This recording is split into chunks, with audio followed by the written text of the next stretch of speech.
Number 5, food selections. So you start with your food game plan template. You've got the idea of what you're going to have over the course of the week, and then you start selecting the appropriate quantities. In this case, I know I'm going to have the Greek yogurt, the berries, and the granola, but the question is how much? So you know you need 300 calories.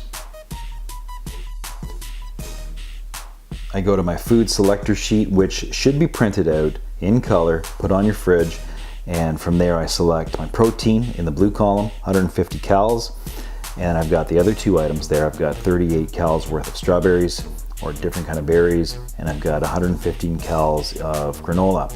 It's got to add up to 300 because your meal was designated as a 300 calorie meal.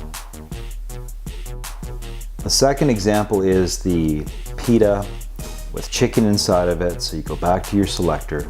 You know you've got 400 calories, so you start with the main ingredient, which is the chicken, and that's 160 calories. You know your pita is a half pita at 100 calories, so you're at 260 now. You've got about 140 calories to play with. This is the point in which you get fancy with the remaining calories to make this thing taste really good, because the fact is chicken with just the pita is not going to be that great. So you look at perhaps some cheese, perhaps some light dressing, perhaps you're going to stack it with veggies. But again, you've only got a certain amount of calories. You want to make your choices wisely and don't go over 400. Third example is the salmon with veggies. That's a choice that you've made. In this case, we've allotted 300 calories. The main part of the meal is going to be the salmon. And sure enough, that's 213 calories. You know that you don't have a lot of calories to play around with. You've got about 85, 90, and that's where you're probably going to stack your plate with some veggies. Again, going through the list, you're going to make strategic selections. My recommendation to you is get familiar with the chart.